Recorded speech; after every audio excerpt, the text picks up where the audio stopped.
Latino Comics Expo was founded in 2011 by Ricardo Padilla and Javier Hernandez. As the nation's first comic book convention dedicated to spotlighting the work of Latino creators, it has helped to spark a renewed nationwide appreciation for the Latino comic book arts. From its initial partnership with the Cartoon Art Museum of San Francisco, the Expo has traveled extensively to its audiences from San Francisco to San Jose, to the Museum of Latin American Art in Long Beach, California, and all the way to Brownsville, Texas. Our two-day events have always featured a rich and diverse selection of workshops, panels, and presentations such as Latina Power, LGBTQ representation, children's programming, Aztec and Mayan mythology, lucha libre, and mucho más. Our showcase event is our exhibitor marketplace. Here, our patrons can meet one-on-one with legendary creators, discover new talents, meet local artists and writers, and support these artists by purchasing their comics, graphic novels, zines, original art, and a wide variety of merchandise. Other components to the Expo include art exhibits and even a Latino Animation Fest, curated by our very own Crystal Gonzalez. Special guests have included Spain Rodriguez, Jaime Gilbert and Mario Hernandez, Isis Rodriguez, Liz Mayorga, and Jules Rivera. While the Expo has grown over the years, our core mission remains to provide a platform and showcase for the creative Latino talents to share their work and to bring together enthusiastic groups of fans and future creators to celebrate the vastness of their culture and richness of the art form. The Latino Comics Expo is proud to have been part of this amazing movement for the past 10 years. You can find us at latinocomicsexpo.com. I've got Hector Rodriguez here, co-founder of Texas Latino Comic Con with David Dow. Welcome, Hector. Thanks for having me. Thank you. Tell us all about Texas Latino Comic Con. Why, the when, everything. Well, Texas Latino Comic Con, we're very humble that it was the first Latinx comic book convention here in the great state of Texas. Great thing about Texas is that by the end of 2021, the Latino population will be the majority. And so it was always very important for us as Latinx creators to have an amazing place, a safe place.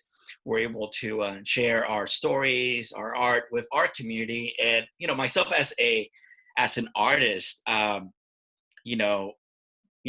growing in Texas, I'm going to being part of this convention circuit from San Antonio, Austin, Houston, Dallas, and anywhere in between. There's always been an opportunity. There's always been a need for our community to have a place they can call their own, a place where they can see their own stories, their own art, as well as a opportunity to uplift new voices in our community.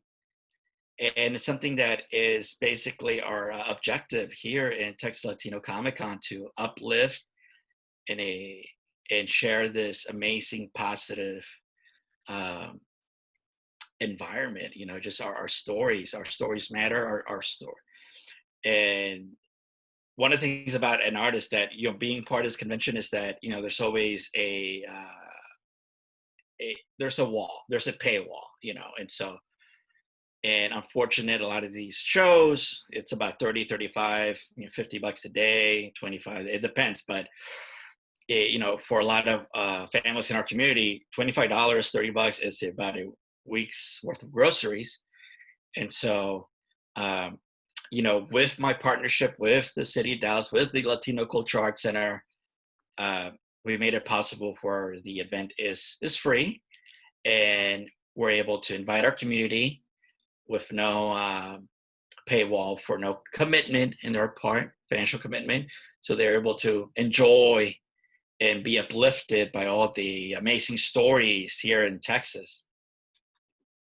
Yeah, so important. Like you were saying, you know, the power of Latinx comic storytelling and getting to our readers, to our audiences. Maybe you can highlight a couple, including your own work. No, yeah, there's a lot of such a diverse spectrum here in Texas. You know, we have a lot of rich history here in the border. You know, hundreds and hundreds of years. You know, a lot of great native indigenous communities have been established here. You know, then the history of the mestizaje between those communities in Mexico, and the cross-cultural bridge between los Tejanos and Mexican communities. And so all these worlds are rich, very rich in storytelling. And so, you know, I think of well, one of my personal story with El Paso Hero about a border hero vigilante, a super humanitarian, as you see, helping the communities from both sides of the border. You know, and I have El Paso Hero Border. The Essentials recently was released in May. You know, a story about El Paso Hero being in a supporting role to help and spread awareness of COVID and protect our farm workers here in the Rio Grande Valley, especially right now with the East. Our communities in the border are in the front lines and are struggling themselves with resources needed to fight against COVID and protect our community. Because right now our community and the Afro American community are in our native community as well. They're in the front lines, and so you know, we use our artwork to tell their stories and to spread awareness. And another bring another great Latina, I think, Elia Maria. She has this very whimsical slice of life work here in Texas. I think about the artist community in El Paso, telling the horror comic world, you know, the cryptozoology, amazing stuff, you know, and uh, and there's a lot of you know, works, you know, in the process, you know, and So important, like you were saying, Texas now pretty much almost on the brink of majority Latinx, the US over 18%, and yet we're still so underrepresented, less than 3%, somewhere around the 2% in terms of the mainstream. So Latino comics expos like yourself in Texas and the ones all over the country are so important. Brown, Black, and Indigenous comics expos, real sense of us kind of working together. How are you seeing the Texas Latino Comic Con along with the Latino Comics Expo and others? it's a, you know, we're amazing. We're such a very amazing community. You know, there's a lot of cross collaboration. You know, a lot of cross you know, creative pollination.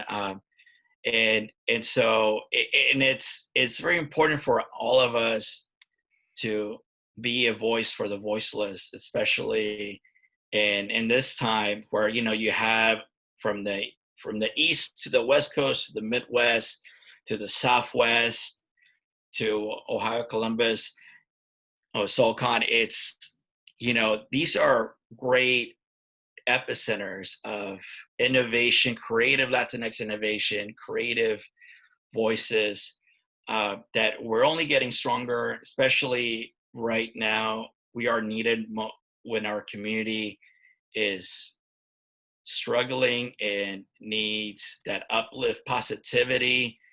And, you know, one great thing about our community is that we hate injustices, you know, and that's for all of our communities and on Latinx community. We hate injustices, and our art is such a force to persevere and endure and Yeah. echarle ganas, you know. Yeah, well, gosh, thanks, Hector, for this quick little spot on Texas Latino Comic Con. Thank you. Thank you. Hi there, I am Dr. Theresa Rojas, Professor of English at Modesto Junior College, and I'm also the director of the Latinx Comic Arts Festival, and I'm here to tell you more about the festival. So the physical festival happens here in Modesto, California, in California's Central Valley, usually on a Friday and Saturday, where we host lots of students from the area, from the Bay Area, from all around the valley. And then Saturday is really a family day. We have a lowrider exhibit, we have an art exhibit both days, and then we have workshops and panels in this really cool space. It's a multi-purpose space on West Campus where we can move a soundproof wall around to create a nice panel workshop area. So the festival itself is the California Central Valley's celebration of Latinx comic arts creators and friends. And we have artists, we have writers, we have storyboard artists, all kinds of folks who are involved with comic arts, including comic arts educators, all together for this 2-day physical event.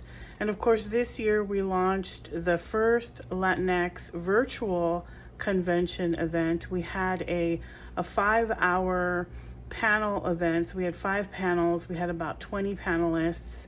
And then we also had an artist alley. And we launched our new series called C2, Creators in Conversation. And that's an ongoing series.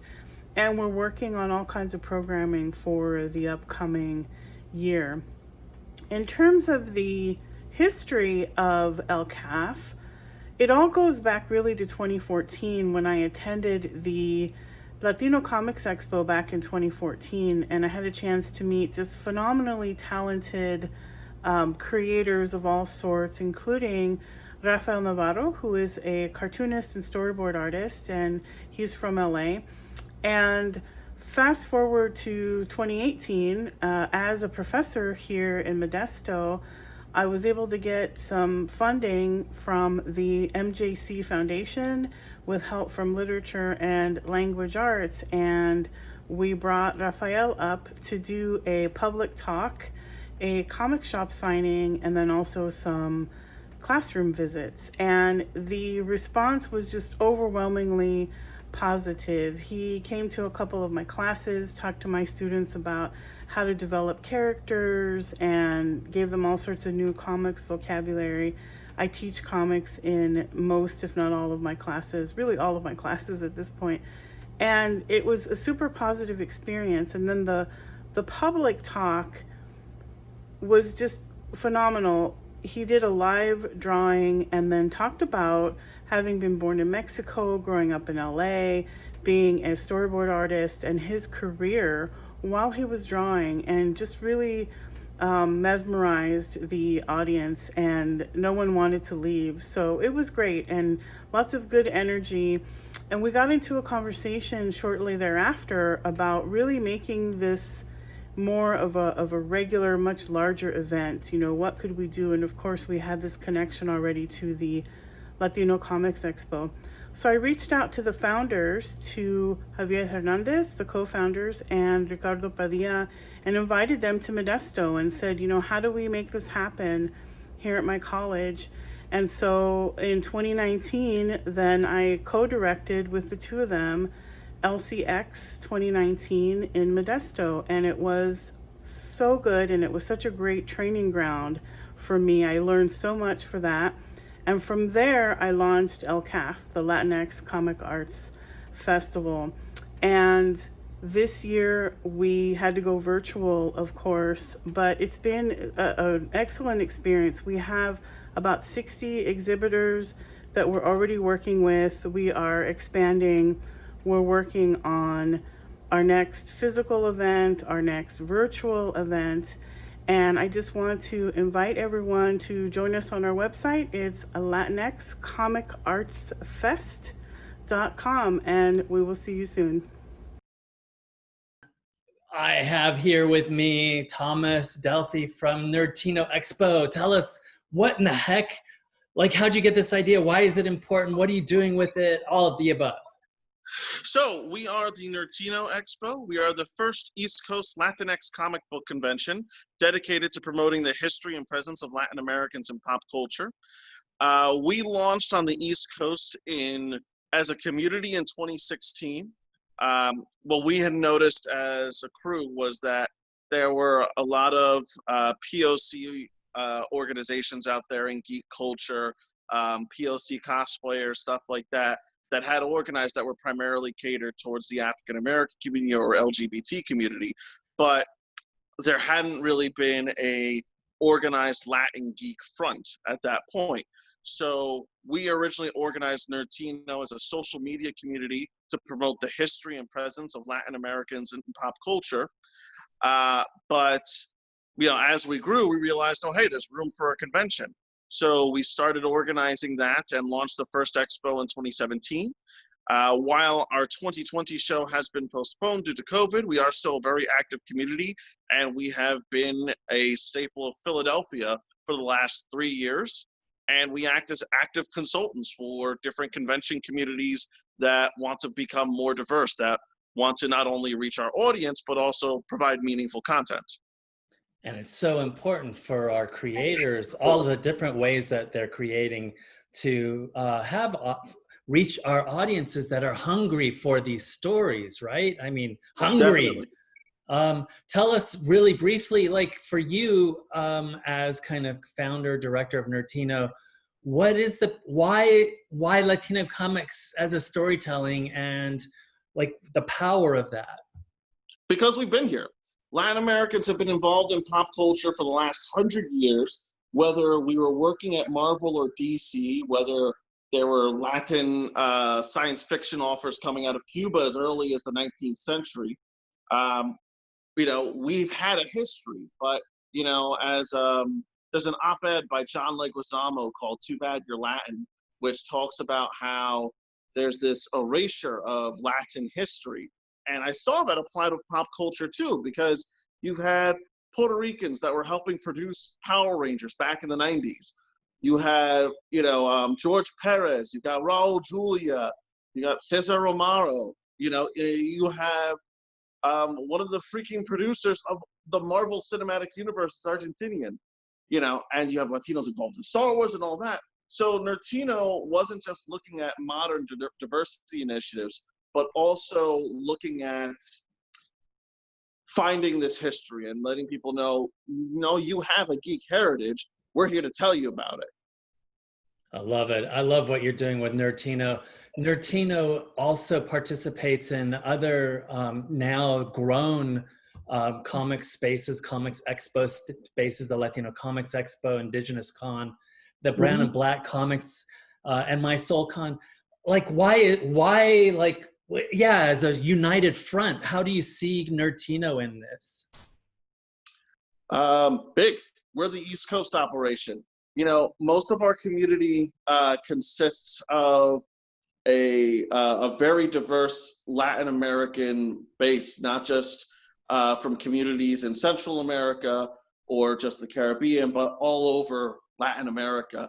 And we also make a significant outreach to the Afro-Caribbean community, the Afro-Latin community, and the Indigenous community, which in some Latin narratives forget about, and thankfully all of our partners always remember, but we make that such a larger inclusive space. And again, we're on the East Coast, so right in Philadelphia.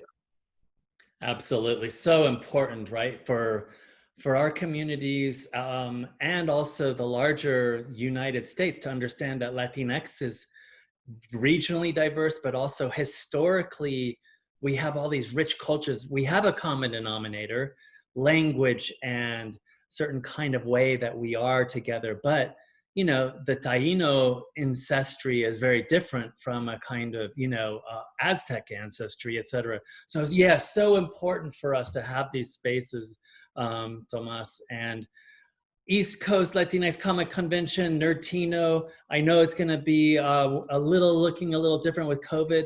But I am so excited. And would you like to have a final word on this? Yeah. So like I said, we are postponing for 2020, COVID, staying safe and all that. But keep an eye out in the fall. We are launching a few projects. You can follow us on Facebook, Twitter, and Instagram at Nerdtino. And you can learn more at www.nerdtino.com. Brilliant. Thank you so much. Not a problem. Good to be here.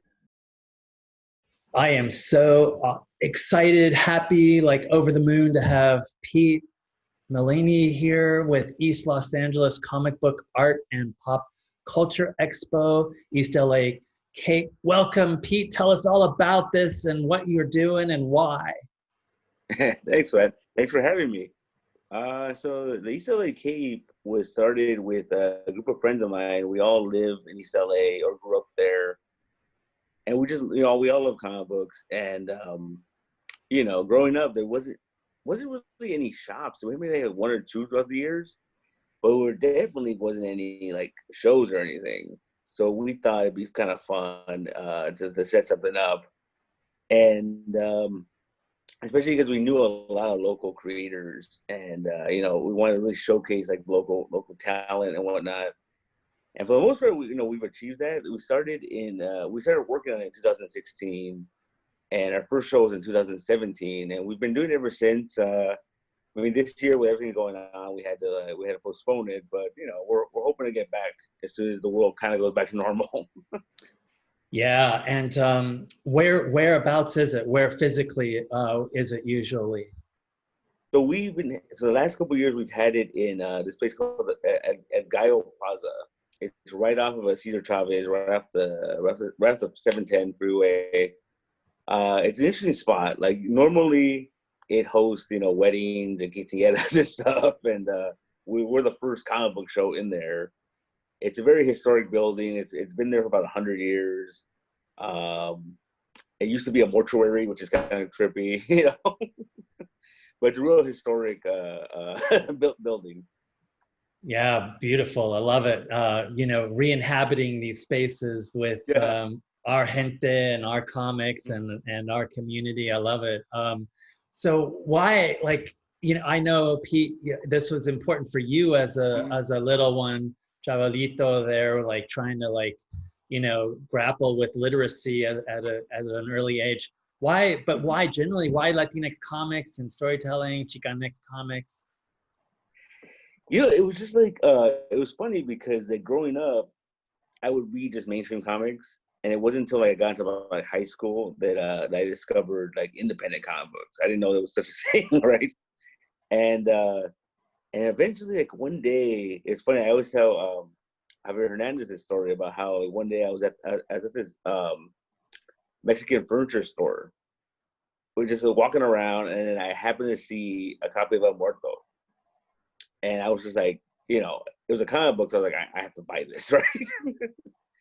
And it just from there, it just opened me up to like this whole new, this whole new concept that I never thought about that. You know what I mean? Like, and now it's a big thing. Now, now we have a lot of representation in comics and stuff, and it's really cool, man. I feel like, not to sound like an old guy, but I feel like comics are not the way they used to be, and it's a good thing now, Yeah, for sure. You also have a tienda, a shop too, right? Mm-hmm. Yeah, I have a comic book store over here in San Gabriel, the city of San Gabriel. We've been here about 10 years now, which is kind of crazy.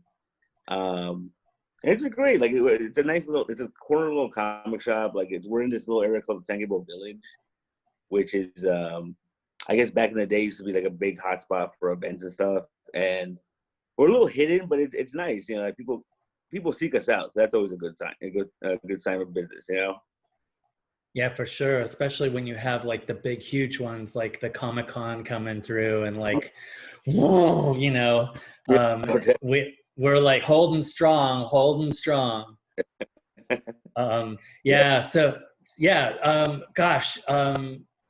I mean, it's so awesome. I love what you're doing, and you're participating in this kind of network of small cons that are Latinx, POC, So Pete, how do you see your kind of space operating within these others. Yeah, it's been kind of cool. Like, our whole thing has always been like, when I first started this thing, I wanted it to be like the cons that I went to as a kid, where I feel like nowadays the bigger shows are just super mainstream, and there's like you get these hundreds of thousands of people show up or whatnot. But when I was a kid, I mean, we would go to conventions that were in the ballrooms of hotels, you know, and that was always our goal, was to kind of have that. Like, unfortunately, we couldn't find a hotel within East LA to do that, but this was like the next best option.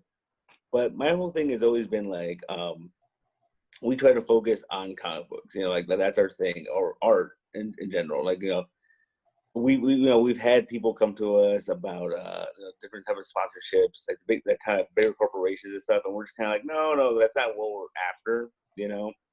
And our whole thing too is that we always want to focus on, like, we don't really have invited guests. Like, occasionally it'll happen, but we don't seek them out.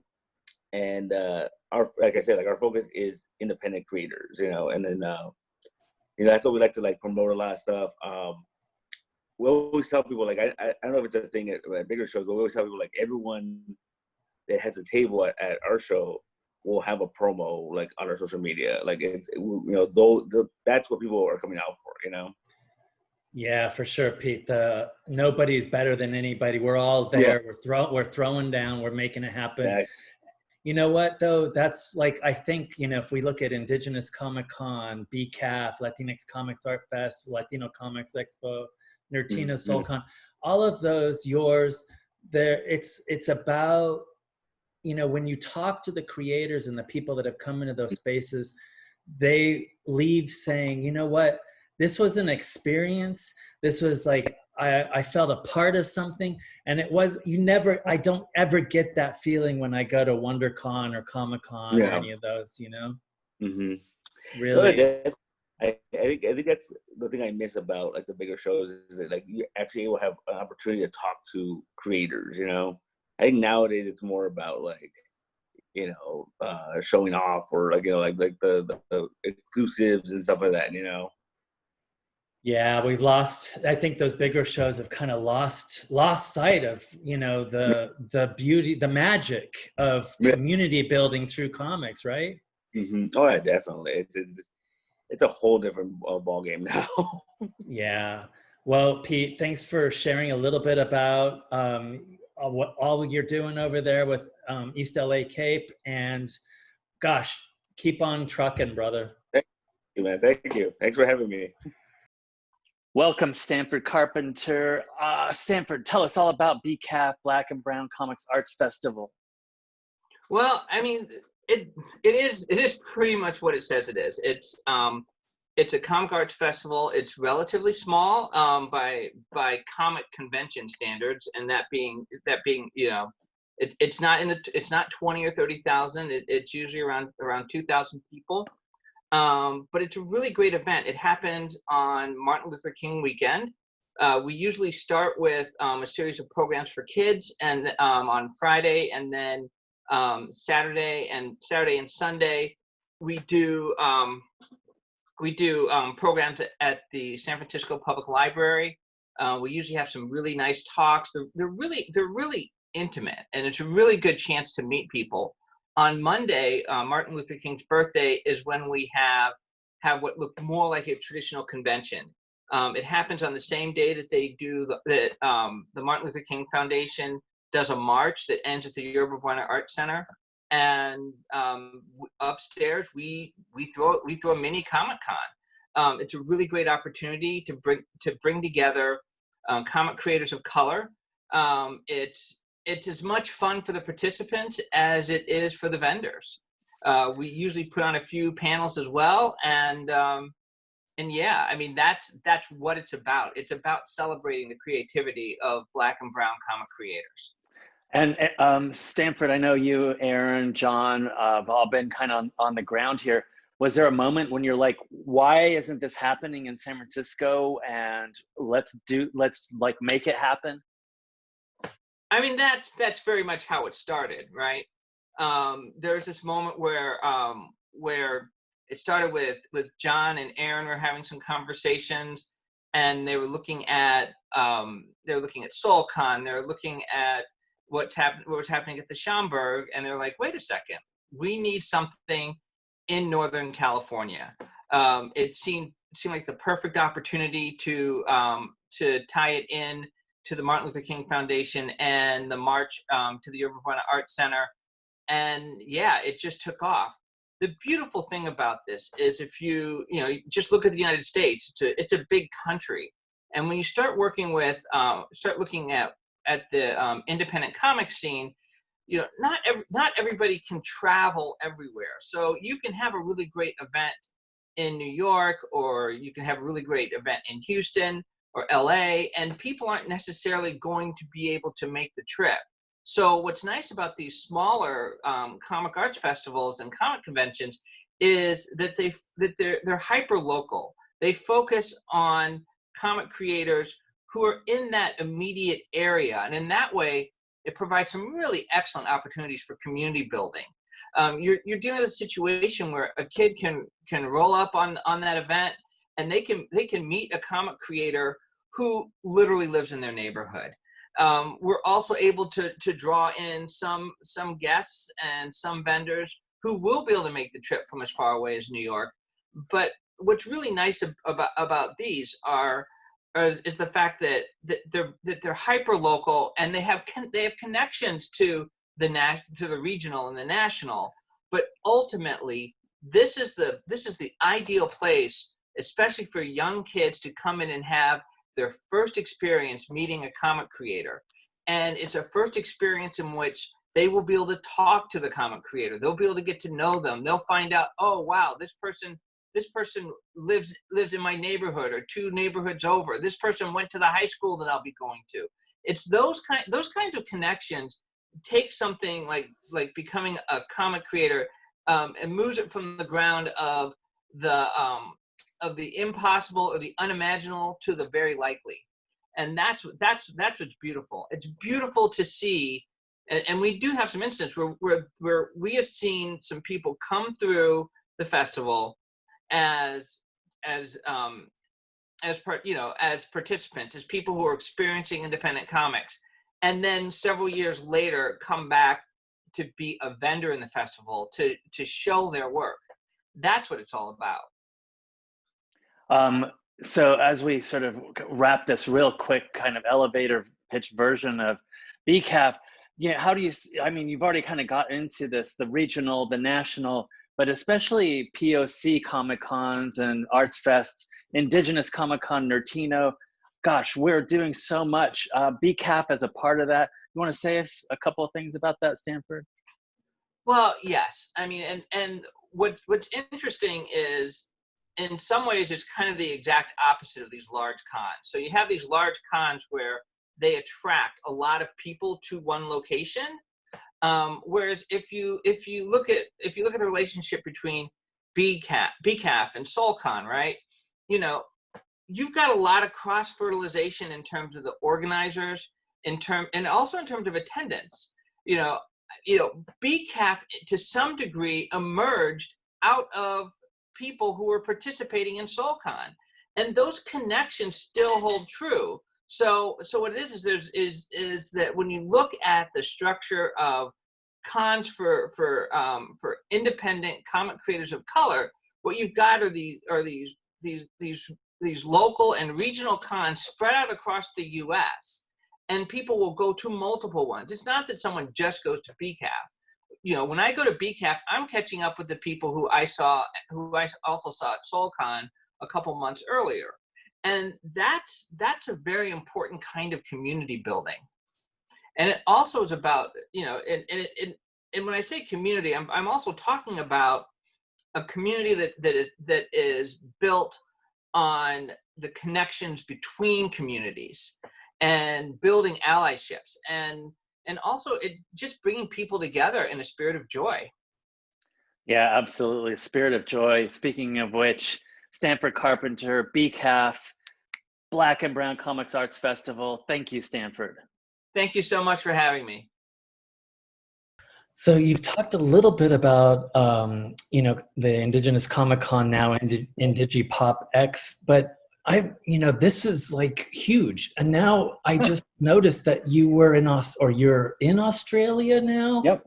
Yeah. So we were this last year. Yep. So I want to hear all about you talked about like opening the space to gain, other creatives, but how it's global, right? Yeah. Yeah, it's global and it's traveling. So let's see, 4 years ago, 2016, we started. We had a couple of folks from local, localities up in Denver. Some of the native folks up in Denver decided they wanted to host it up there. So we did our road show up there this last July. And then this last December, just right before the wildfires hit for our Indigenous folks over in Australia, the community over there wanted to bring this out. And that had been like a 2-year process of kind of talking and figuring out how we're going to do this internationally. How do we, what do we do? And we've been, our idea was that we are very, the legalities get really sticky because like we're not a huge company, so we can't like Disney trademark stuff in multiple countries and all the rest of that. So it's more of just been like a Johnny Appleseed, right? So it's like, hey, I started this thing and now this is a gift and a blessing to you. You go on and you plant and start this thing. And that's what we kind of threw out to the community over there. So Melbourne, Australia, November 29th to December 2nd. So their summer. It was this incredible event, and they brought in a whole bunch of folks that we're connected to now. Great artist by the name of Michael Mulipola, is a Pacific Islander. He, and I think I've met him before, but maybe not. I don't know. We were trying to figure that out. I was like, where have you been? When have I been there? Right. But he, is looking at it, and we had family and friends that was like, we need to do this in New Zealand. We need to do this in Hawaii.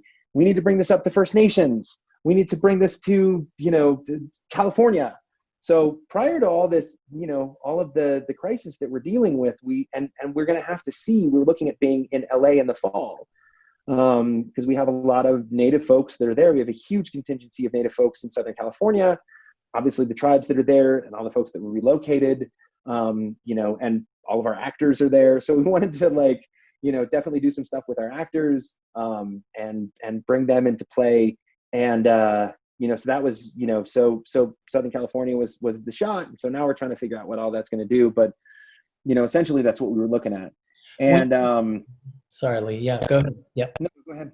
No, that was it. Yeah. When you were in Australia, I'm curious, what was the kind of audience? Who was coming and excited about what you guys were doing? Yeah. There were a number of community folks, which was really, really lovely. And then there were academic folks, there were young people, there were people from the community, there were Indigenous folks in that space. So it was, they had timed it at the same time as this thing called the Nation Dance. So you had like dancing that was going on.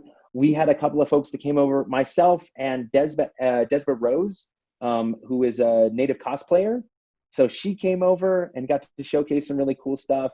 I met some academic folks that had been over for the first Comic-Con in the United States when we first put it on here in Albuquerque, year one. And they were over there for that as well. Or they were in Melbourne because they were located out of Sydney, I think, or Melbourne somewhere. I can't remember.